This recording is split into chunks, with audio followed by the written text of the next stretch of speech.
Good afternoon, everyone, and welcome to Higher Ed Live. My name is Fran Zablocki, and this is a special Tuesday, 3 p.m. Eastern Time special edition of Higher Ed Live. We're doing a SUNYCUAD recap today.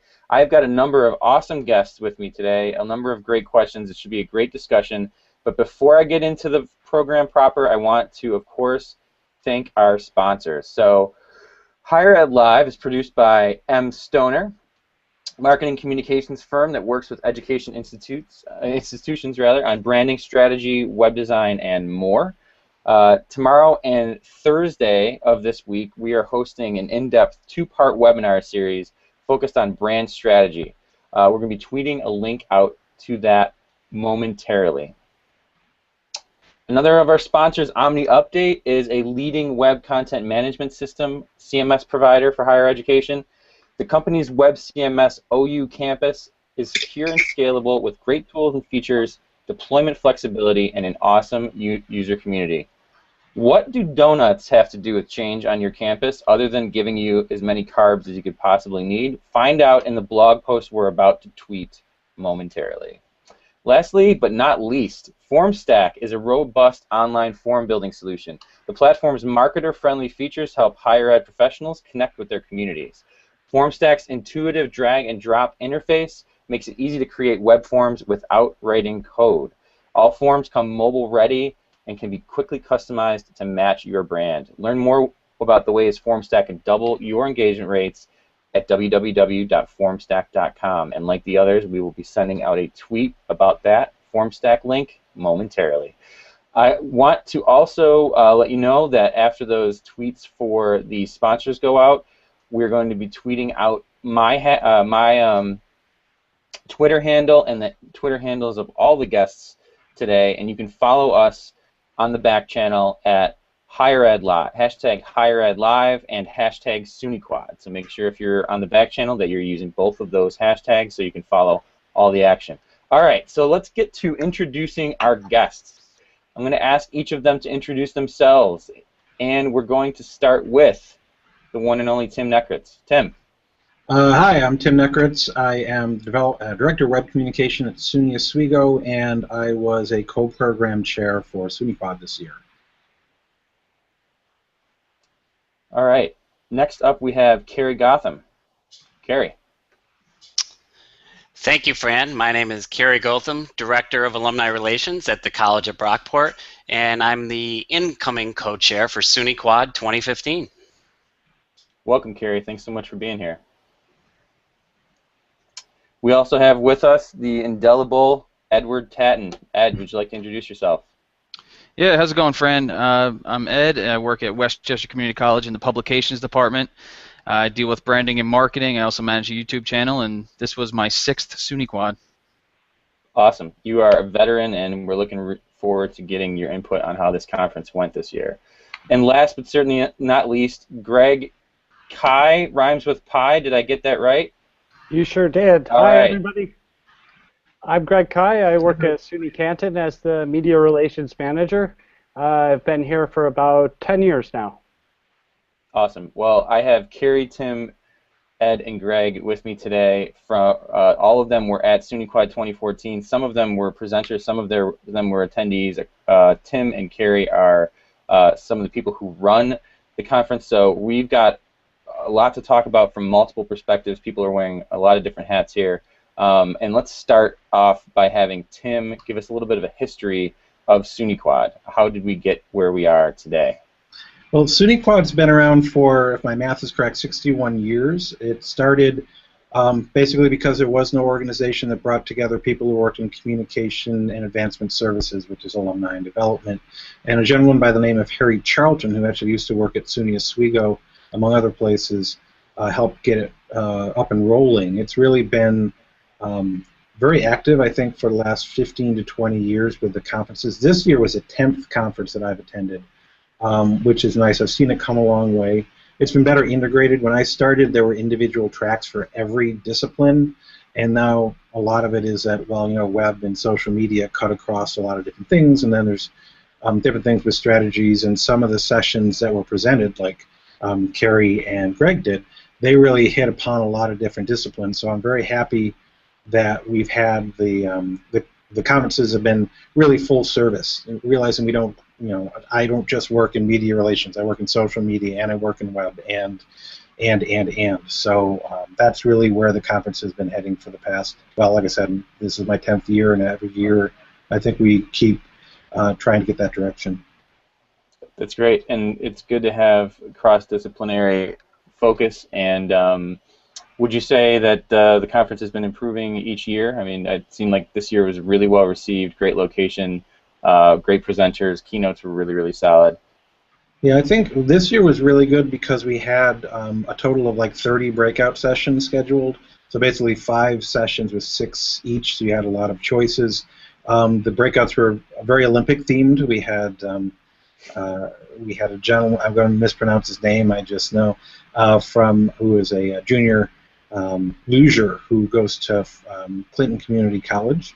We had an Olympic photographer, and we had Buzz Schneider, the top scorer in the Miracle on Ice team, was at our Liberty Mutual event. So and then we had Vincent Cavallo start off talking about crisis communication, which is unfortunately something we know a lot more about. But in between, we had so many different sessions presented that I really thought we did offer a lot for everybody.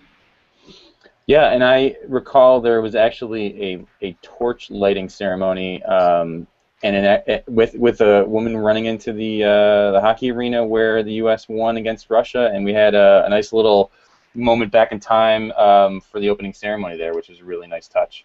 When you're in Lake Placid, you can't not have the Miracle on Ice included. So I thought there was a lot of this year's conference. I thought had a lot of really good touches that came together.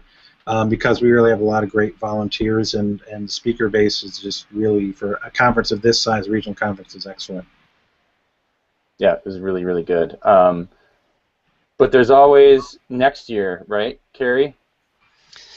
Yeah, there is always next year, SUNYCUAD 2015, and Tim and the whole team and all the volunteers did a fantastic job at 2014, but let me tell you what, 2015 is going to be off the hook. I'm not sure what that means, but I think it means it's going to be pretty cool. No, we're really looking forward to hosting, and it's the cool thing about the SUNYCUAD is each year we look to improve and do things differently and better, and I think that's something that we're really looking forward to. And I can't reveal any surprises, but we do have a few things up our sleeve, and we're hoping to get colleagues from all across the state to join us. So looking forward to it. Awesome. It's going to be a great year in 2015. It's going to be in my hometown of Rochester. I'm really looking forward to it as well. Definitely will be attending. All right, so let's get into the meat of the conference this year and talk about motivations, reasons why you felt that SUNYCUAD was worth your time this year. Some of us traveled farther than others, but I want to get a feel for what your primary reasons for coming were. So we'll start with Ed. How about you? Well, it only took me about 4.5 hours to get up to lovely Lake Placid, which wasn't bad from New York. But I definitely wanted to be there. This conference does get better every year. There's great networking opportunities. I'm able to ask questions to other people, see how other campuses are utilizing practices. And you just leave with such great ideas, and it's an inspiration to try new things on my campus in my own office. And I look forward to it each and every year. Excellent hours. I think my drive was about 5.5, and it was actually pretty beautiful through the Adirondacks. So it was it went by quickly. How about you? To pick up on a few of the things that Ed talked about, that professional development is one of the reasons why I love it so much and love being a part of it. Because we all have different names on the logos on our golf shirt, whether it's Potsdam, whether it's Oswego, whether it's Brockport. But at the end of the day, we're all part of the larger SUNY family, and we have similar goals, similar aspirations, similar challenges. So it's very cool to connect with the people, not just in higher ed, but kind of that unique New York experience. So that's one of the big things that I take away, and it's so fun about being a part of it. Awesome. Awesome. How about you, Greg? Well, I think Ed touched on this a little bit, but definitely the networking, and you can find out what people are doing and either mirror that or say, hey, I'm maybe even in some cases say I'm doing something better than this, and tell them what you're doing, and so everybody gets kind of a chance to learn from one another and different best practices from across the SUNY system. Definitely, I keep coming back for networking with Tim and Ed and a whole bunch of other people from across SUNY. I know my colleagues at Plattsburgh, SUNY Plattsburgh, bring a lot to the table as well. Yeah, it's always good to see teams come from multiple parts of an institution, kind of get a chance to get together. And it's funny how sometimes the conference off campus is the first time that teams from different divisions and departments have talked to each other from the same campus in a while. So it can even be a really good opportunity for people from the same campus to get together and share ideas and kind of realize some of the cool stuff that they're working on and be able to share knowledge. So I think one of the biggest pieces of the conference that people look forward to are the keynotes. The keynotes are always really solid. This year was no exception. How about we talk a little bit about what your main takeaways were from the keynotes and or other sessions during the conference? One or two nuggets or ideas that you took away back to your own campus that you feel were really impactful and stuck with you. So let's start with Greg. Definitely. Everybody else correct me if I'm wrong, but 27 words, 3 messages, 9 seconds. Correct. Yes, I did get it right. That was the way to shape your emergency messages when you're talking to the media or talking to the public during a time of an emergency. And I think that particular presentation really resonated with me so much that we even talked about redoing all of our emergency messaging before we have another emergency to basically prepare in that format.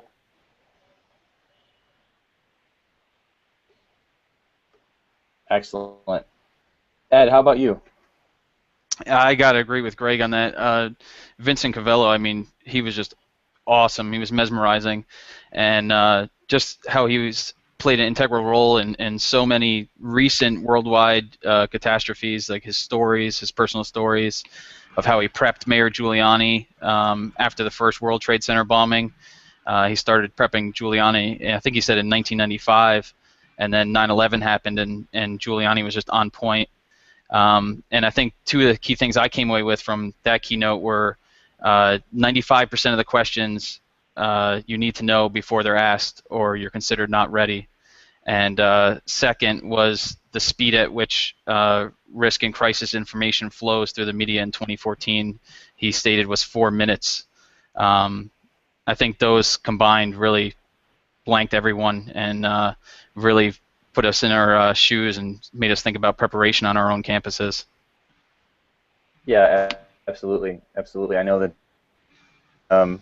the crisis communication talk about the student death on campus was really impactful. I felt like Dave did a really great job from Rockport, and he really had a lot of good responses on yesterday's show about PSU Web as well. Let's go to Tim and see what Tim thought about the keynotes.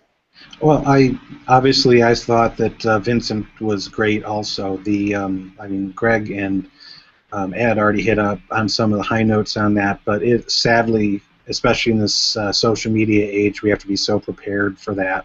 And here was really one of the top practitioners in the world who was talking about it. But also Tristan Jenkansen, I think his name is, our loser. I'm probably butchered that. Just Cannon. Tristan, anyway. It was really awesome to have a student give a keynote, and obviously he's doing a lot of cool things. He's won some national championships in the luge, but it's a great reminder to have students at these conferences to remind us that this is what we do. We're about, the power of SUNY is about students, and so for Tristan to speak, and he was very, very funny, very engaging, and he just stood there and took questions from all of us because he wanted to know about luging and about being a student. And honestly, he's while he's doing something exceptional, a lot of our students are doing not dissimilar things. They're working on their side. They are in charge of clubs and organizations. They have many hobbies. They're building themselves. They're well-rounded students. So to have a Tristan there kind of reminded us of what we're all doing. We're there to learn. We're there to share experiences, but we're there really ultimately to make sure that our students are getting the best. Well said, Tim. I think it's really important to always keep everything we do in mind in the context of who we're here to serve ultimately, and that's the students. So, great point. Carrie, how about you?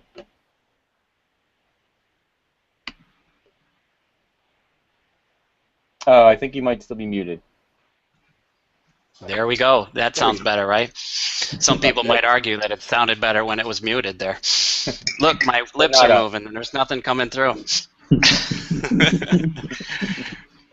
No, I mean, just jumping on what all three of the guys touched upon, I think it's very cool to have our keynotes focused on areas that maybe aren't specifically higher ed, but such a strong correlation to what we do, get us to be grounded and get us to be thinking outside of, sometimes we all tend to get stuck in our little boxes and we would put the blinders on. So this is a good way to kind of open our minds a little bit and get us thinking outside of our individual areas, and I think that's a very cool thing.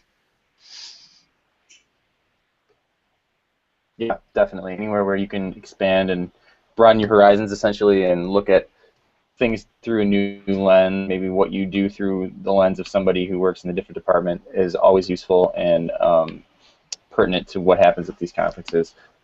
So let's talk a little bit about not the presentations that you took things away from, but the presentations that you did. We've got a couple of presenters here, Greg and Carrie. Greg, why don't we start with you? Talk a little bit about what you presented on and what some of the response was like.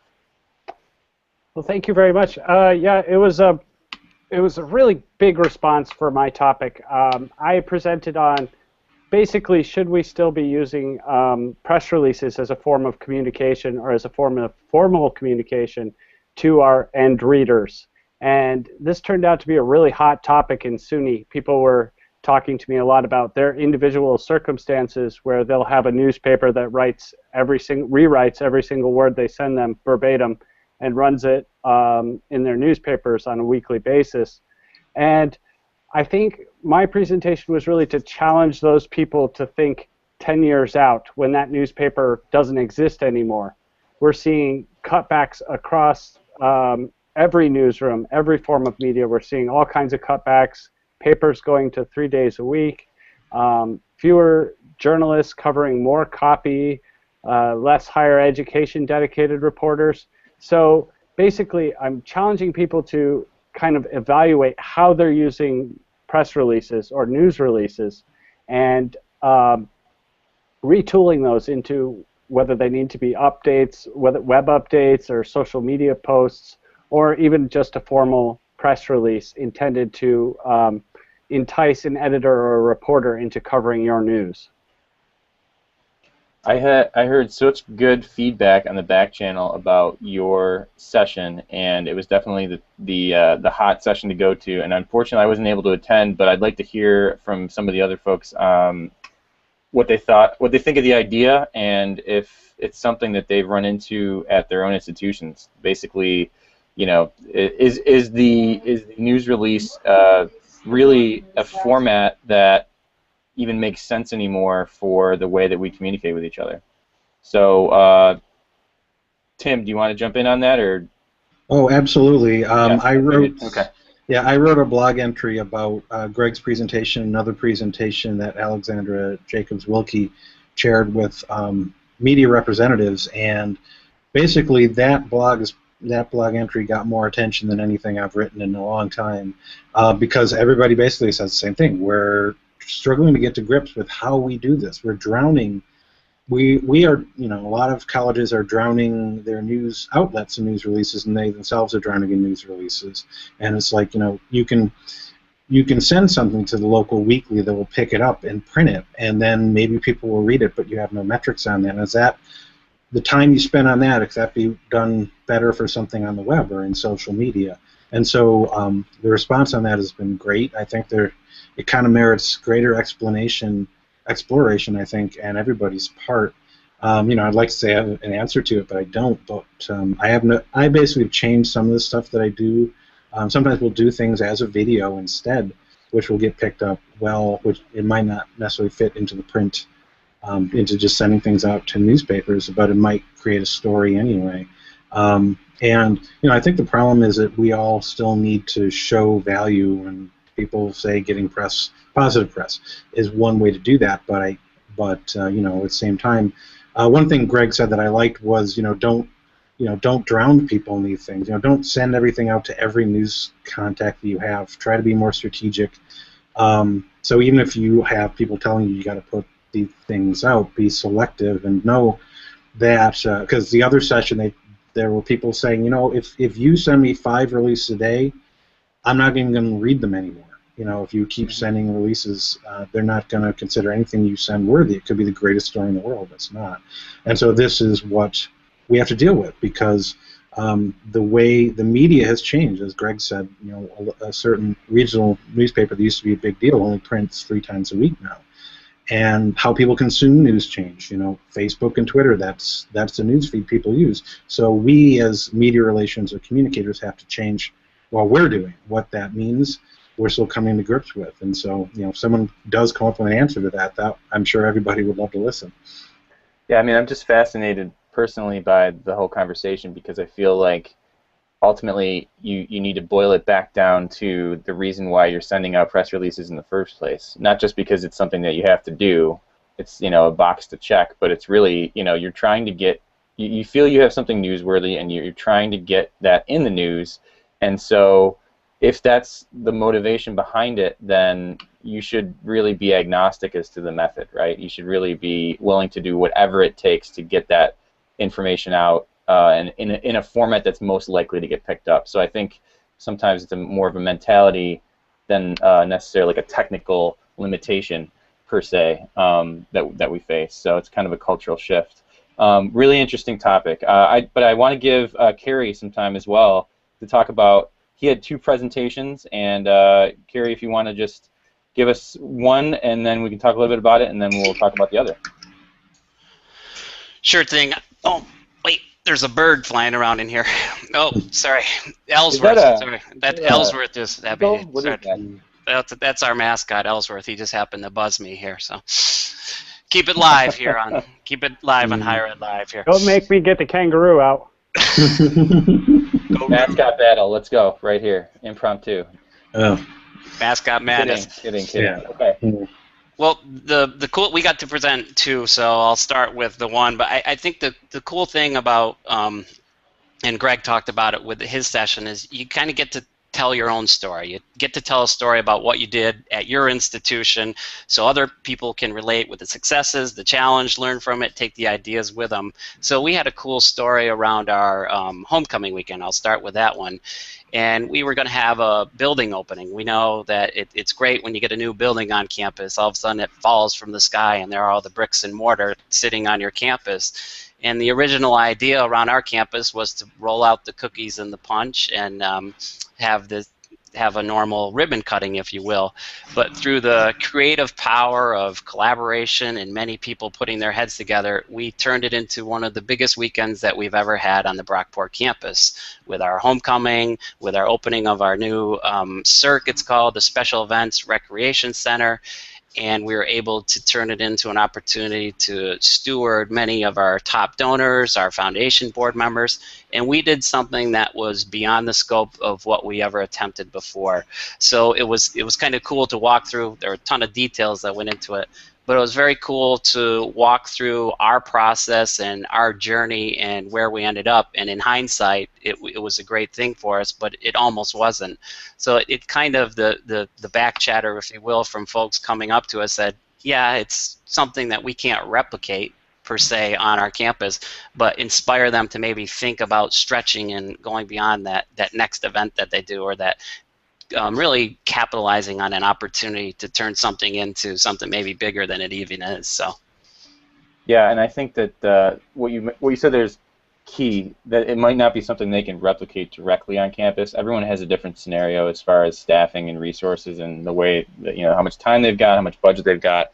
Um, but probably the more important thing is the inspiration to think about how they could apply the idea to their situation. I mean, it's going to be adapted, whether it's scaled up or down.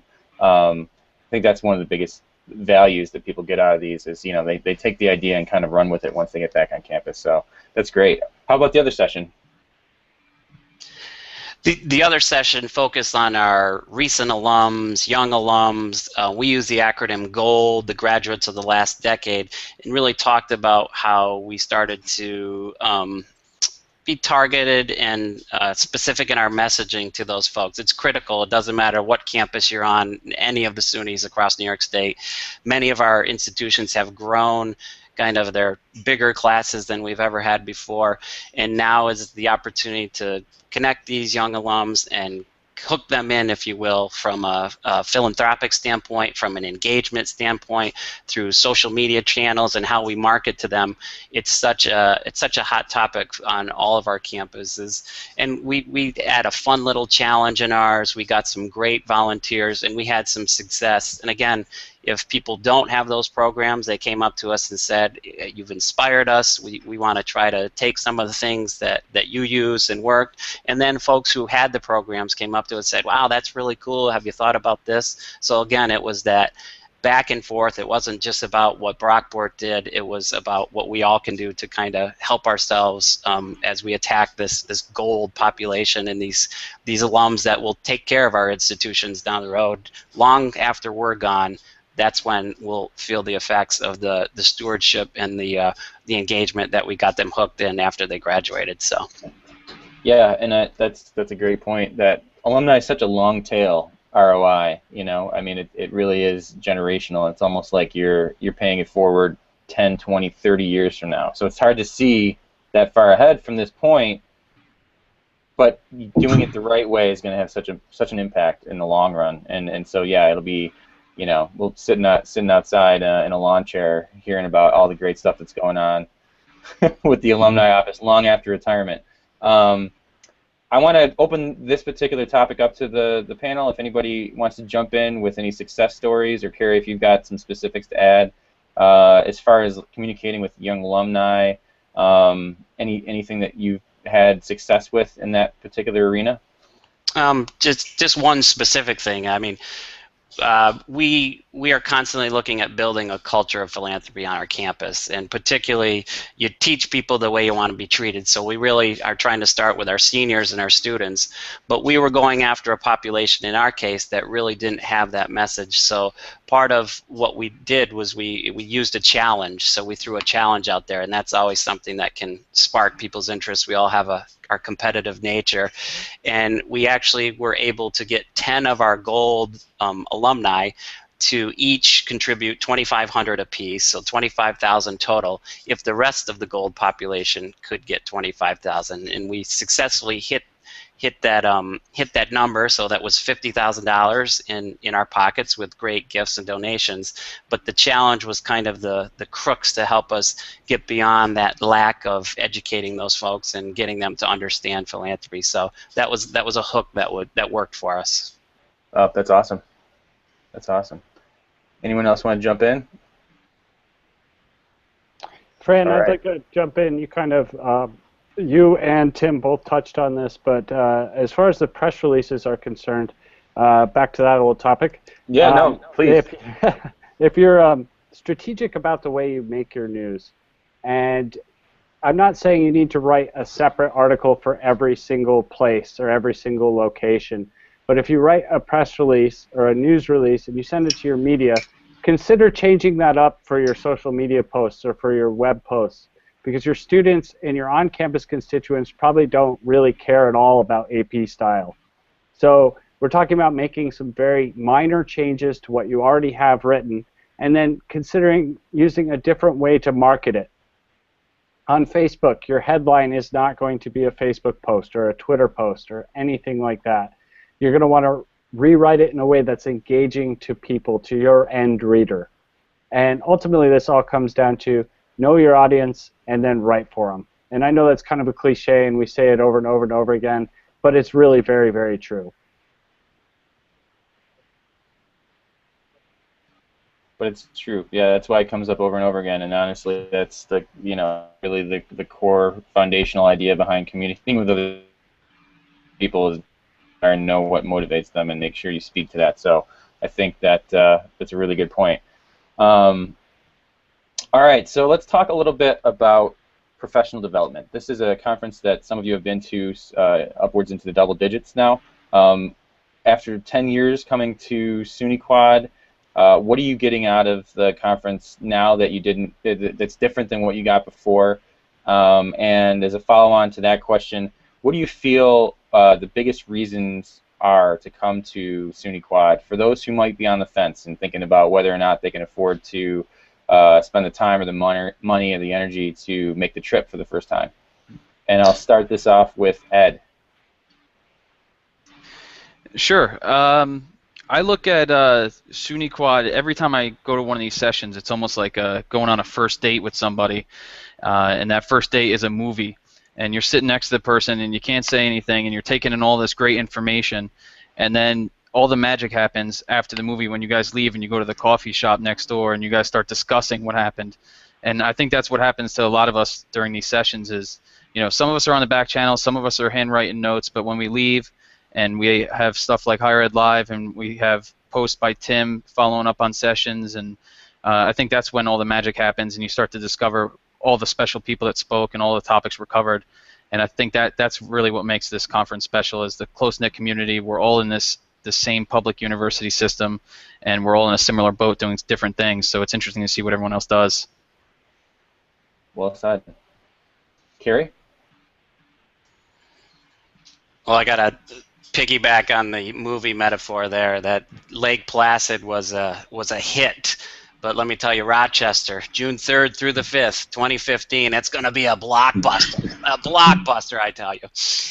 No, but seriously, the sessions are great, the information is great, but the interaction with your colleagues, going back to what I said before, that we all have different names on the jerseys, on the front of the jersey, but it's at the end of the day with the SUNY, the commonality with the SUNY folks. And ultimately, another point that we made, what we're doing in the field of advancement communication is changing lives. It's a ripple effect. I had a mentor of mine tell me that if someone gets a college education, it's a ripple effect for generations, and we are truly affecting generations with our time here and now. And the SUNYCUAD gathering inspires us and really keeps us motivated to tackle that big end goal. So.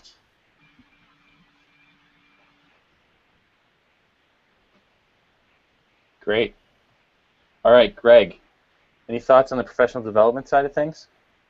Well, I think it's both professional and personal development. I mean, if you talk about, you learn a lot about branding and you learn a lot about marketing and all these things, but I think the other thing is you need to consider you're enhancing your personal brand by being in these conferences and taking part in the back channel. I mean, I think all of us commented by the time the conference was over how much our clout score went up just from spending 3 days in Lake Placid and just talking with each other and getting those new ideas and getting them out there on Twitter or on the blogs like Tim's blog.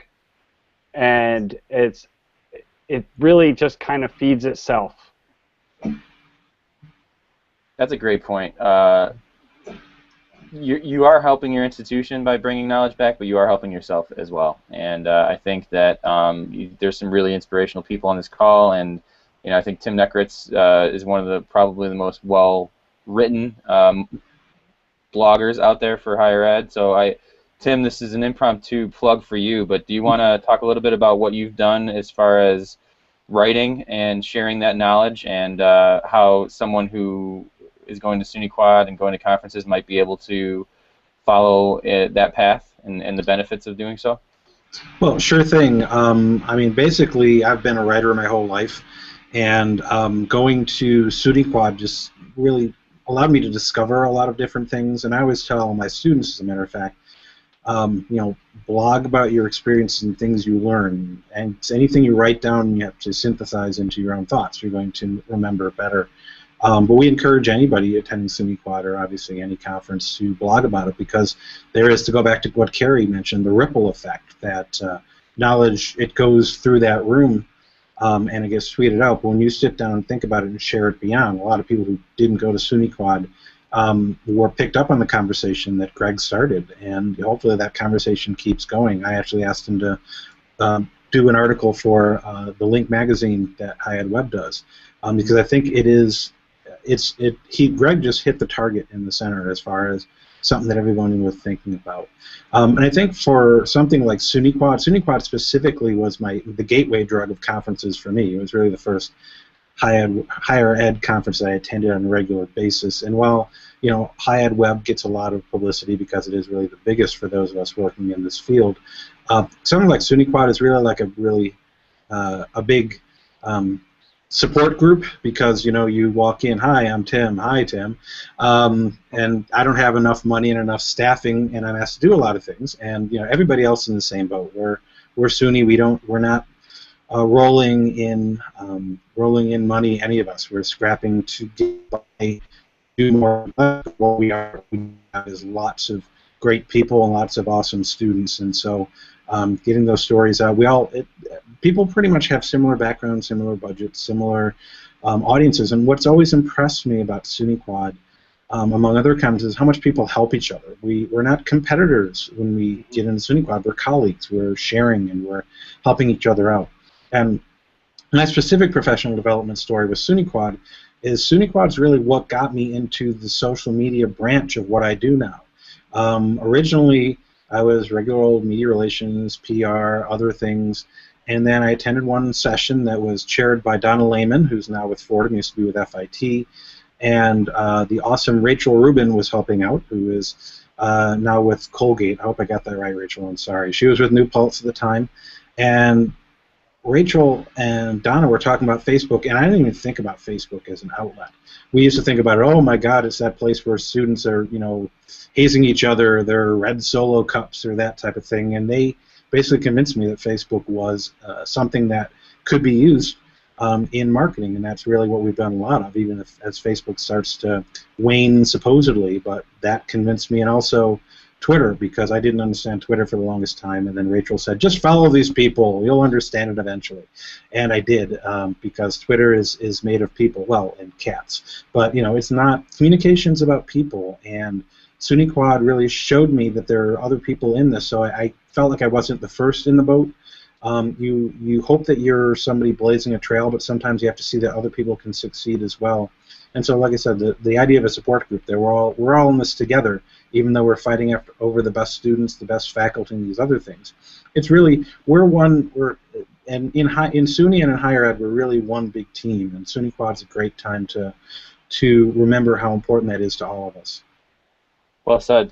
I'll just echo that quickly, just to say that I followed a very similar path, where starting out at some smaller conferences, and you get to know people, and at some point you get inspired by somebody who's doing a presentation to say, hey, you know what, I can do that too, and then you try your first presentation, and really, before you know it, you've been at a number of conferences, and you're a seasoned presenter, and you've got a blog, and I mean it's really a very rewarding process for professional development to have such a supportive community behind you, and because honestly, people in higher ed are huge cheerleaders for each other, whether they're at the same institution or not. And like you said, Tim, even though everyone is technically at different schools, the SUNY system is definitely New York State's public education system first and foremost, and really it has an unbelievable impact on the state for many reasons. The sheer size and scale of SUNY is really pretty impressive, and so the fact that you have an entire conference made up of just SUNY employees should be a testament to the fact that that it is so big and it is so impactful. So thanks for sharing that anecdote with us. I really appreciate that. Anyone else want to add anything with relation to professional development before I start to wrap things up? Just want to mention again, in case I missed it, I'm not sure I said it. SUNYCUAD Rochester 2015, June 3rd through the 5th. Book it now. Put it on the Outlook. Put it on the calendar. It's going to be good times. If you have questions or just want to stop by Kerry's house and ask him anything, I have his address. Just tweet me and I'll give you a private message. The one thing I want to add is that all of those presentations are up on the ED Universe page. So one thing that Tim mentioned was the link, Higher Ed magazine, which has a lot of really good thought leadership and really good publications. Another one of those is a service that mStoner provides called ED Universe. It's an open page to allow anyone who blogs or shares thought leadership on higher ed to post their thinking and writing and presentations. And within that ED Universe page, we have a conferences section that includes all of the good presentations and slide decks from the presenters for SUNYCUAD and others. So we're going to be tweeting out a link specifically to that page momentarily. Make sure you take a look at that so you can catch up on anything you might have missed while at the conference. Or if you're someone who wasn't at the conference and you want to get a flavor for what's going to happen, that's probably your best bet. All right, well, any parting thoughts before we head out on what to look forward to next year, or are we pretty much juiced up and ready to go by Kerry? I think Kerry pretty much juiced me up, you know. Are you ready, Ed? I think so. You know, I'm sold. But you know, one of the things that's always great about every SUNYCUAD is the technology sessions. There's always at least one person that's either speaking about technology or a keynote that brings up technology, and they always just blast through all the new technologies, and everyone's always writing down notes and picking up stuff, and I can't wait till next year to find out what's come out over the next year and what I've missed. Good deal. I think the good news is that we set the bar high for Kerry and his team next year, but I have a lot of faith in Kerry. He does, after all, work at one of my alma maters. I really think that we keep gathering, we keep gathering momentum. We had 225 plus people in Lake Placid, which is a really high number for us, and so it takes on the flavor of the community. So like a Lake Placid conference is different than the Rochester conference, but there's so many colleges around Rochester that are doing awesome things that hopefully we'll tap into. And you know, obviously, mark your calendars now. It's always a good time, and I mean, I can't wait either. Awesome. Same here. Thanks, guys. Just one more thing, Fran, if I may. Yeah, sure. Go right ahead. No, and I gotta give a shout out to Mike Barone from Fredonia, my other co-chair too. So we're gonna work hard on it. As Tim said, the bar has been raised, and Tim is my favorite Brockport alum today. That is. But we're gonna actually look at some of the sessions because Ed touched upon the technology, which is such important. Tim touched on earlier with the kind of cross-spanning different areas, different functional areas. We're also going to look at maybe some targeted areas to new professionals, try to get some of our new folks, newbies, to come out who are new to SUNY in the advancement world, and also for our senior officials or our senior officers to try to get them and do some specific things for them. But a whole lot planned and looking forward to it. Rock on.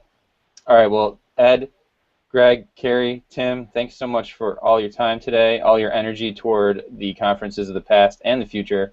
Really appreciate you being on today. And to everyone who's watching this session, make sure you sign up for SUNYCUAD 2015. Make sure you take a look at eduniverse.org and the SUNYCUAD link off the conferences area of the site for all of the presentation slides and synopses. All right.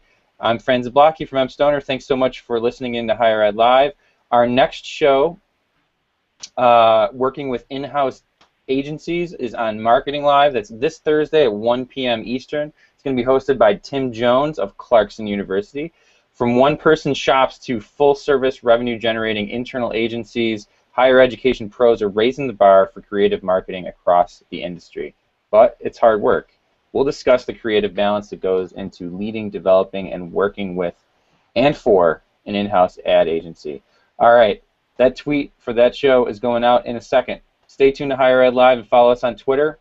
Get reminders about this and other great shows by subscribing to the Higher Ed Live newsletter, which you can find on the website. and browse the archives at higheredlive.com, or if you're like me and like to wash the dishes and listen to the shows as you're trying to get things done around the house because you have a 6-month-old, subscribe to our iTunes feed, which is free and available through the Higher Ed Live name on the iTunes. We're sending out a list, or link rather, for both the newsletter and iTunes momentarily. All right, guys, have a great afternoon, have a great week, and we'll talk to you soon.